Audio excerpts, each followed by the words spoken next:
أعوذ بالله من الشيطان الرجيم بسم الله الرحمن الرحيم وقال الذين اتبعوا لو أن لنا قرة فنتبرأ منهم كما تبرؤوا منا كذلك يريهم الله أعمالهم حسرات عليهم وما هم بخارجین من النار۔ ترجمہ کنز ایمان۔ اللہ کے نام سے شروع جو نہایت مہربان رحم والا۔ اور کہیں گے پیرو کاش ہمیں لوٹ کر جانا ہوتا دنیا میں تو ہم ان سے توڑ دیتے جیسے انہوں نے ہم سے توڑ دی۔ یوں ہی اللہ انہیں دکھائے گا ان کے کام ان پر حسرت ہو کر اور وہ دوزخ سے نکلنے والے نہیں۔ ترجمہ کنز عرفان۔ اور پیروکار کہیں گے اگر ہمیں ایک مرتبہ لوٹ کر جانا مل جائے تو ہم ان پیشواؤں سے ایسے ہی بیزار ہو جاتے جیسے یہ ہم سے بیزار ہوئے ہیں۔ اللہ اسی طرح انہیں ان کے اعمال ان پر حسرت بنا کر دکھائے گا اور وہ دوزخ سے نکلنے والے نہیں۔ لو ان لنا کرہ، اگر ہمیں ایک مرتبہ لوٹ کر جانا مل جاتا۔ کافر انتہائی تمنا کریں گے کہ کاش انہیں ایک مرتبہ دنیا میں لوٹ کر جانا مل جائے تو اولاً اپنے پیشواؤں سے بیزاری کا اظہار کر لیں، مزید اپنے باطل معبودوں سے بیزار ہو جائیں، اور تیسرا ایمان لا کر نیک اعمال کر لیں۔ کافروں کی موت کے وقت بھی ایسی ہی تمنائیں ہوتی ہیں جیسا کہ سورہ مؤمنون آیت نمبر 99 اور 100 میں ہے کہ کافر کہے گا اے اللہ مجھے واپس لوٹا دے تاکہ میں کچھ تو نیکی کر لوں۔ یوں ہی سورہ زمر آیت نمبر 58 میں ہے کہ کافر کہے گا اے کاش کہ مجھے ایک مرتبہ واپسی مل جائے تاکہ میں نیکیاں کر لوں۔ اسی طرح کا مضمون پارہ 24 سورہ زمر اور سورہ مؤمن میں کثرت سے بیان کیا گیا ہے۔ یاد رہے کہ ایمان اور اعمال صالحہ کی اصل حسرت تو کافر ہی کو ہوگی، لیکن مسلمان بھی نیکیوں کی کمی اور گناہوں میں ملوث ہونے پر حسرت کا اظہار کریں گے۔ جیسے حدیث مبارک ہے، نبی اکرم صلی اللہ علیہ وسلم نے ارشاد فرمایا ہر مرنے والے کو افسوس و ندامت ہوگی۔ صحابہ اکرام رضی اللہ تعالی عنہم نے عرض کی یا رسول اللہ صلی اللہ علیہ وسلم کیا ندامت ہوگی؟ فرمایا اگر نیک ہوگا تو زیادہ نیکیاں نہ کرنے پر نادم ہوگا، اور اگر گناہگار ہوگا تو گناہوں سے باز نہ آنے پر نادم ہوگا۔ حسرت کی اور بھی صورتیں ہوں گی جیسے دوسروں پر ظلم کرنے اور انہیں تکلیف دینے والوں کو ڈھیر نیکیوں کے باوجود حسرت ہوگی کیونکہ ان کی نیکیاں دوسروں کو دے دی جائیں گی۔ جسے طلب علم کا موقع ملا لیکن علم حاصل نہ کیا اسے حسرت ہوگی۔ کسی جگہ جمع ہونے والے لوگ اللہ تعالیٰ کا ذکر کیے بغیر اٹھ گئے تو وہ مجلس ان کے لیے حسرت ہوگی۔ کذالک یریہم اللہ اعمالہم، اللہ اسی طرح انہیں ان کے اعمال دکھائے گا۔ قیامت کے دن اللہ تعالیٰ کافروں کے برے اعمال ان کے سامنے کرے گا تو انہیں نہایت حسرت ہوگی کہ انہوں نے یہ کام کیوں کیے تھے۔ ایک قول یہ ہے کہ جنت کے مقامات دکھا کر ان سے کہا جائے گا کہ اگر تم اللہ تعالیٰ کی فرما برداری کرتے تو یہ تمہارے لیے تھے، پھر جنت کی وہ عالیشان منزل مومنین کو دے دی جائیں گی۔ یا ایھا الناس کلوا مما فی الارض حلالا طیبا ولا تتبعوا خطوات الشیطان انہ لکم عدو مبین۔ ترجمہ کنز ایمان۔ اے لوگو کھاؤ جو کچھ زمین میں حلال پاکیزہ ہے اور شیطان کے قدم پر قدم نہ رکھو، بے شک وہ تمہارا کھلا دشمن ہے۔ ترجمہ کنز عرفان۔ اے لوگو جو کچھ زمین میں حلال پاکیزہ ہے اس میں سے کھاؤ اور شیطان کے راستوں پر نہ چلو، بے شک وہ تمہارا کھلا دشمن ہے۔ کلو مما فی الارض حلالا طیبا، جو کچھ زمین میں حلال پاکیزہ ہے اس میں سے کھاؤ۔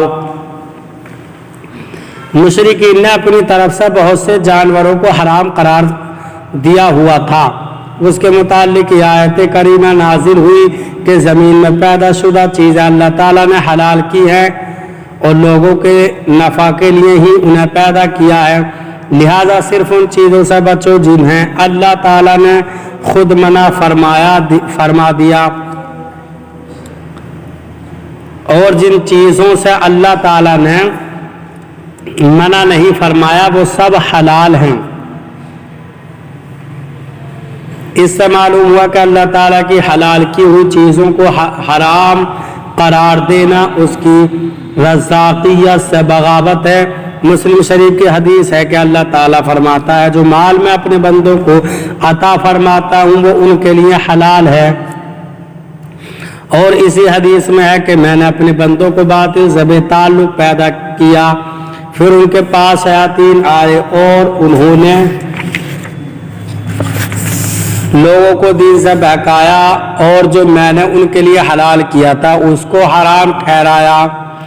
حلال و طیب سے مراد وہ چیز ہے جو بذات خود بھی حلال ہے، جیسے بکرے کا گوشت، سبزی، دال وغیرہ، اور ہمیں حاصل بھی جائز ذریعے سے ہو، یعنی چوری، رشوت، ڈکیتی وغیرہ کے ذریعے نہ ہو۔ احادیث مبارک میں رزق حلال کے بہت فضیلت اور رزق حرام کی بہت مذمت بیان کی گئی ہے۔ ان میں سے 3 احادیث درج ذیل ہیں۔ حضرت سعد بن ابی وقاص رضی اللہ تعالیٰ عنہ نے عرض کی، یا رسول اللہ صلی اللہ علیہ وسلم دعا فرمائیے کہ اللہ تعالیٰ مجھے مستجاب الدعوات کر دے، یعنی میری ہر دعا قبول ہو۔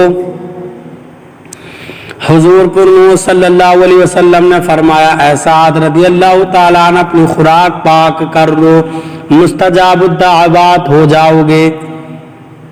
اس ذات پاک کی قسم جس کے دست قدرت میں محمد مصطفیٰ صلی اللہ علیہ وسلم کی جان ہے، آدمی اپنے پیٹ میں حرام کا لقمہ ڈالتا ہے تو 40 دن تک اس کا کوئی عمل قبول نہیں کیا جاتا، اور جس بندے کا گوشت سود اور حرام خوری سے اگا اس کے لیے آگ زیادہ بہتر ہے۔ حضرت ابو سعید خدری رضی اللہ تعالیٰ عنہ سے روایت رسول کریم صلی اللہ علیہ وسلم نے ارشاد فرمایا، جس شخص نے حلال مال کمایا پھر اسے خود کھایا یا اس کمائی سے لباس پہنا اور اپنے علاوہ اللہ تعالیٰ کی دیگر مخلوق جیسے اپنے اہل و عیال اور دیگر لوگوں کو کھلایا اور پہنایا تو اس کا یہ عمل اس کے لیے برکت و پاکیزگی ہے۔ 3 حضرت عبداللہ بن عمر رضی اللہ تعالیٰ عنہما سے روایت ہے، حضور اقدس صلی اللہ علیہ وسلم نے ارشاد فرمایا، دنیا میٹھی اور سرسبز ہے، جس نے اس میں حلال طریقے سے مال کمایا اور اسے وہاں خرچ کیا جہاں خرچ کرنے کا حق تھا تو اللہ تعالیٰ اسے آخرت میں ثواب عطا فرمائے گا اور اسے اپنی جنت میں داخل فرمائے گا، اور جس نے دنیا میں حرام طریقے سے مال کمایا اور اسے ناحق جگہ خرچ کیا تو اللہ تعالیٰ اسے ذلت و حقارت کے گھر یعنی جہنم میں داخل کرے گا، اور اللہ تعالیٰ اور اس کے رسول صلی اللہ علیہ وسلم کے مال میں خیانت کرنے والے کئی لوگوں کے لیے قیامت کے دن جہنم ہوگی۔ اللہ عز و جل ارشاد فرماتا ہے، کلما خبت زدناہم سعیرا، سورہ بنی اسرائیل آیت نمبر 97۔ ترجمہ، جب کبھی بجھنے لگے گی تو ہم اسے اور بھڑکا دیں گے۔ ان احادیث کو سامنے رکھتے ہوئے ہر مسلمان کو چاہیے کہ وہ حلال روزی کمائے اور حلال روزی سے ہی کھائے اور پہنے، اسی طرح دوسروں کو بھی جو مال دے وہ حلال مال سے ہی دے۔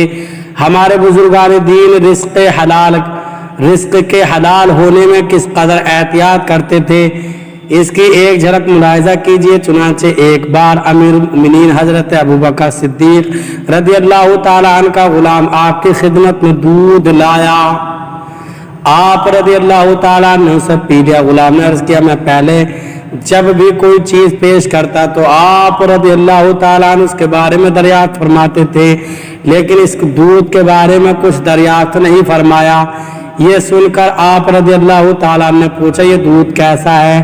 غلام نے جواب دیا کہ میں نے زمانۂ جاہلیت میں ایک بیمار پر منتر پھونکا تھا، جس کے معاوضے میں آج اس نے یہ دودھ دیا ہے۔ حضرت صدیق اکبر رضی اللہ تعالیٰ عنہ یہ سن کر اپنے حلق میں انگلی ڈالی اور وہ دودھ اگل دیا۔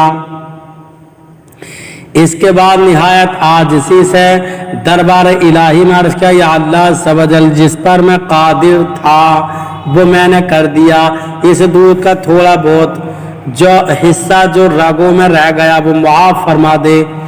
اللہ تعالی ہمیں قرآن پاک پر صحیح معنی میں عمل کی توفیق عطا فرمائے۔